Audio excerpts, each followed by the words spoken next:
I think there was a lot of excitement, there was also a lot of trepidation, because we were being very ambitious. I mean, each of the elite generations has been very ambitious. It's really important to me that we're sort of telling a story, and we're telling it in a sort of richer fashion, if you like.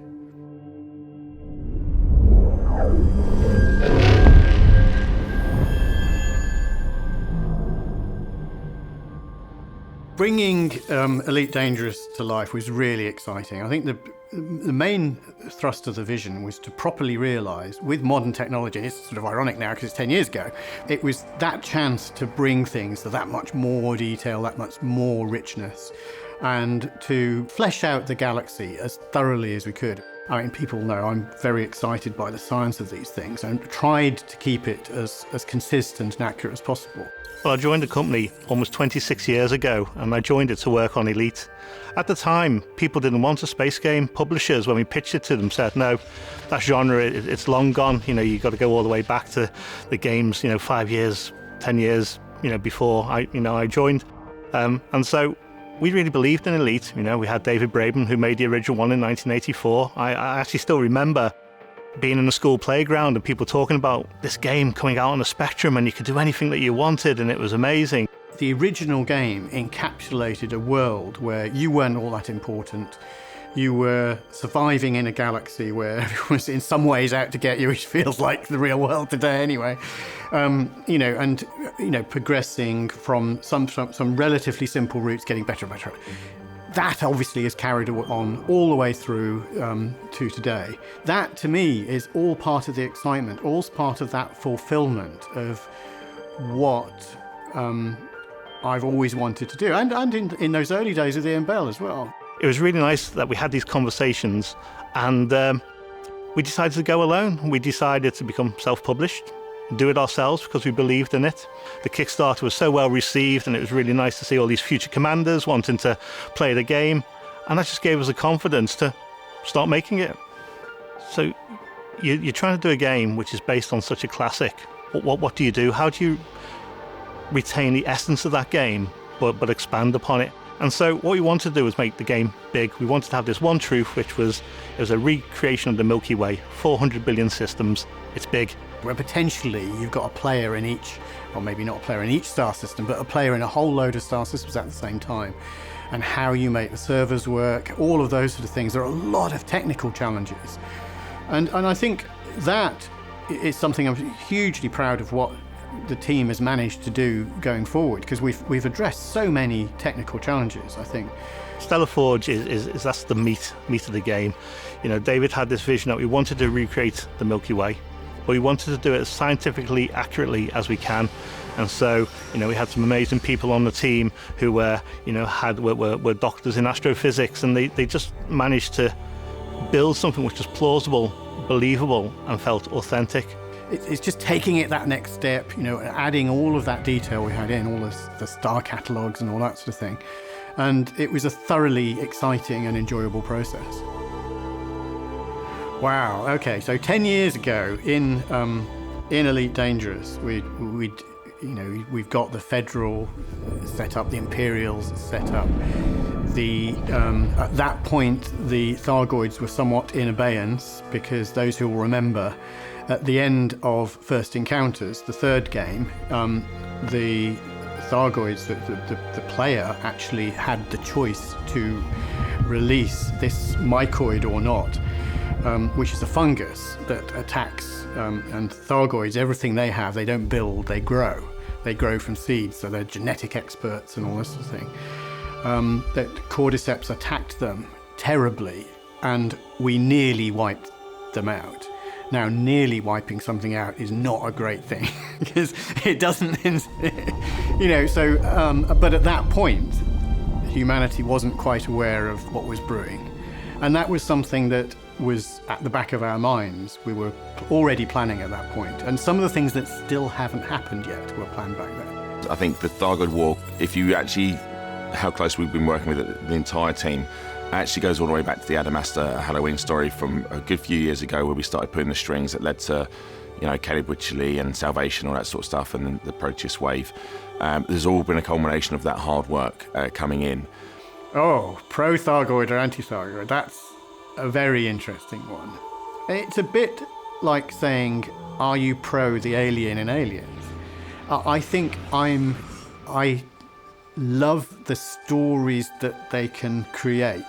And I think in a lot of stories, you need a protagonist and an antagonist. You know, it doesn't make sense without it. And so the Thargoid War start this year was really interesting. It sort of turned a different phase. I think when the Titans first arrived, I think if we're being honest, humanity took a bit of a pasting. We were on the back foot for quite a while. And whilst it was great to see community groups form and sort of take the fight back as best they could, there was nothing really we could do about these hulking great big motherships that were just sitting around the bubble. And then obviously there was the discovery of the nanite torpedoes, all player-led, which was fantastic because we sort of left the mechanics in the game for players to find, and of course our players are very, very smart, so found that. And then they started taking the war to the Titans. So seeing, and in different ways, so seeing players going in and doing concerted efforts to sort of take systems back to make the Titans vulnerable, be it via trade, repairing stations, watching players go in and directly attack the Titans, and all that sort of stuff working through. So it was a turning point. It was, I think, to see the players finally realise actually now we can turn what was essentially been the tide of the war.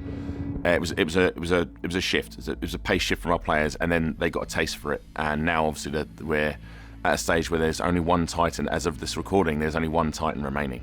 We always talked about this great social experiment, this player-led narrative, and the way I see it in this sandbox galaxy, it's the players who are the actors, and they're the ones telling the stories. And it's just amazing how various groups have, sort of been born out of that. I'm a big fan of the fuel rats. I think they're so altruistic, the way they strip their ship down, go around the galaxy, giving fuel to people. And I remember speaking to one, and I said, what happens if it's an ambush? And he go, we die. And I just thought, isn't that just a great sort of segment of players? And obviously you've got the hunting truckers, and you've got code. All these things make this galaxy a dangerous and wondrous place where you live your life and you play the game how you want. Elite as a franchise is such a massive part of my gaming history. It's colossal. It's huge. Always has been since 1985 when I did have hair. I wish I knew then what I know now about what a profound purchase that was going to be, and just what a life-changing experience getting involved in the overall Elite community was going to be for me. I joined Frontier specifically because of Elite Dangerous. Elite Dangerous is one of my all-time favorite games. The stars in the background, on the screen, in the cockpit are not drawn. It's not like a picture that you're seeing of the galaxy. These are actual places in the game that you can go. And so it really, really changed my perspective on the whole about the game. So when I realized that, if you can see a star in the distance, you can go there. We released a video showing some Guardian ruins, and there was a whole breadcrumb trail to find out where this was. And yet I think it was Canon Research, genius to be honest, but used the night sky to find out where the planet was. And we hadn't thought of that. I mean, it was genuinely filmed in the right location, which meant the night sky, which is, for those who don't realise, the night sky, those are the real stars that you can see in the galaxy. And the night sky, in real life, if you move from Earth, the night sky changes because of the parallax of all the different stars. And because there were some quite recognisable things in the sky, including the Andromeda Galaxy and some brighter stars, they managed to triangulate a rough location to where this system was, and then just visited all the systems and found it. Skip the story, yes, exactly. I thought that was... I enjoyed it. But I think in the round, Elite's a very friendly, very good, and all-embracing community. And I think that's really, hats off to all those people who've made it like that. I think sometimes we take that for granted. I think it's one of the most marvellous sandbox galaxies ever created. This year it's been fantastic. We've achieved a lot. The Thargoid War has been progressing. It's huge. It's a huge, vast procedural war. In the meantime, we've had 4 new ships out. We've released a new way of moving through the galaxy. We've rebalanced engineering. It was something we've been looking to do for quite some time. So lots and lots of different things along the way. And obviously at the end, released Power Play, which is the feature we've been working on for quite some time now. So overall, it's been fantastic. And the buzz within the team has been incredible this year. But like I say, seeing explorers come back and pick up the Mandalay, seeing combat pilots who have only ever flown in, like a Fleur de Lance, come in and said, right, I'm going for the Python Mark II. Seeing some of our traders being out grabbing the Type 8.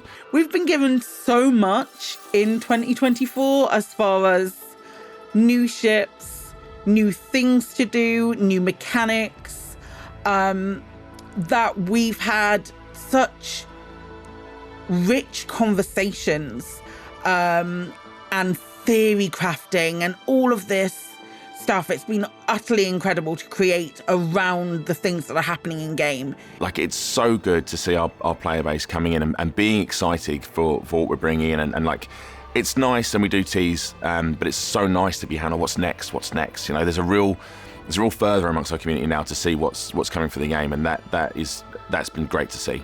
So 2024 saw the arrival of the Titans for the first time. These are huge Thargoid motherships, by far the biggest sort of scale Thargoid ship that we've seen so far within Elite Dangerous. And I think that brought a lot of excitement and a lot of worry to the players in terms of what those Titans are going to do. And I think we've seen how that's played out over the year and the sort of great stories and visuals that have come from that. I do remember one stream in particular, watching someone fly by, and the Titan was just off to the left of the screen, and they hadn't noticed it, and I'm screaming at the screen, look left, look left. That was a very, very cool moment. I think it was possibly surpassed by the Titan explosion. It was just brilliant watching people, so many people turn up, and this thing detonating. It was incredible. And also, too many, and also watching the theories as a Thargoid came in. The first Thargoid was coming in and people had the charts out, and I remember, I think it was Malik VR had like a whiteboard and he was trying to work out, actually, if it's at this trajectory, at this speed, it's going in this direction. That's what I love about our community, because they're bonkers, they're passionate, they're brilliant.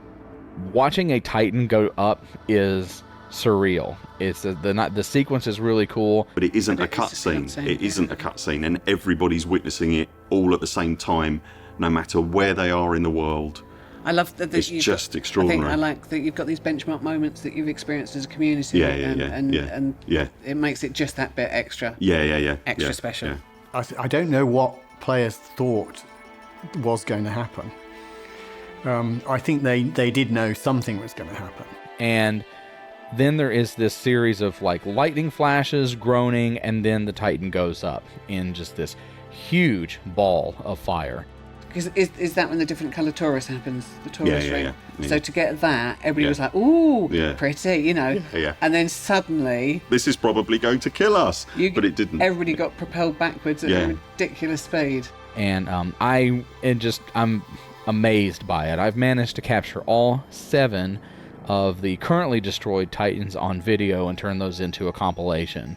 And it's just, every one of them is different in its own way. The first time that anything like to this extent has happened, I was expecting just a drop in a cutscene, and for it to actually happen in the game, amazing. I was very, very excited about it, and I think we're lucky to have seen something like that in Elite. So seeing a Titan destroyed for the first time, I think, was really special for everyone here at Frontier, and I think as well for the player base.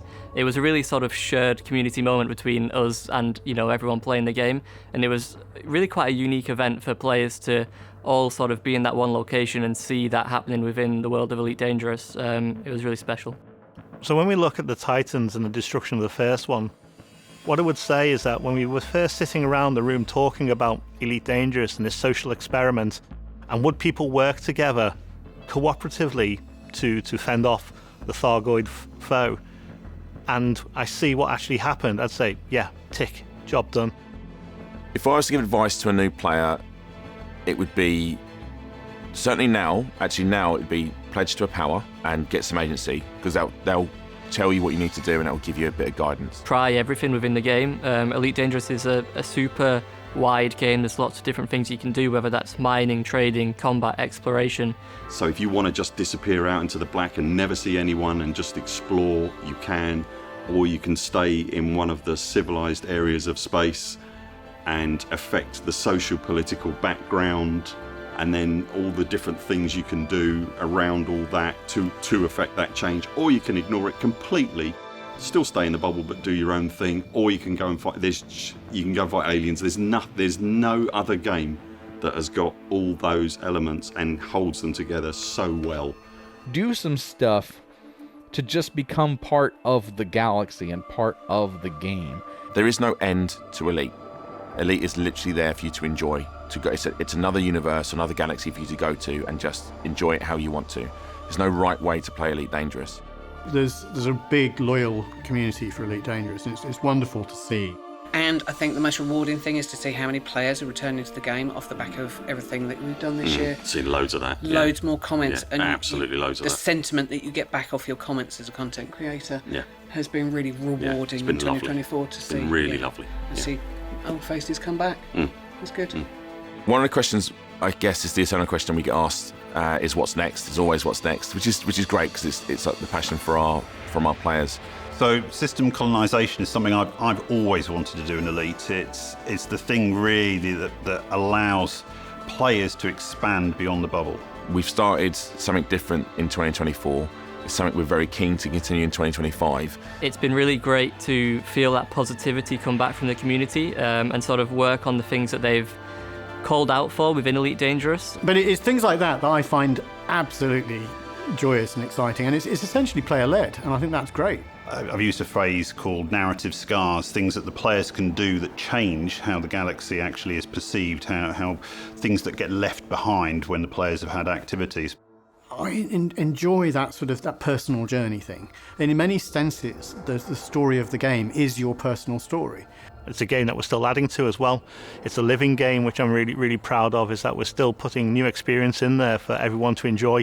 2025 is such a good year to come back. It's steadied off, and I think since they announced the new feature colonisation, oh my God, what a time to come back. Yeah. So I would always encourage someone to join the game, but join with some friends, join a group. They could show you the ropes, they could look after you, and then you can like sort of go and do what you want to do. And I think it's a game which still gives you freedom. Join a faction, join a squadron, become part of something bigger than yourself, and be part of one of the most amazing gaming communities that you will find anywhere. It's such a rich world to explore. There's so much in there. There's so much history there, but there's so many things to engage with. It's great for me and it's great for everyone else around me, and it's something I learn from those individuals. So working with Elite Dangerous team in 2024 is a privilege. So in 2025, your story amongst the stars will really continue. We have 10 years worth of content and a thriving community. There's never been a better time to play Elite Dangerous.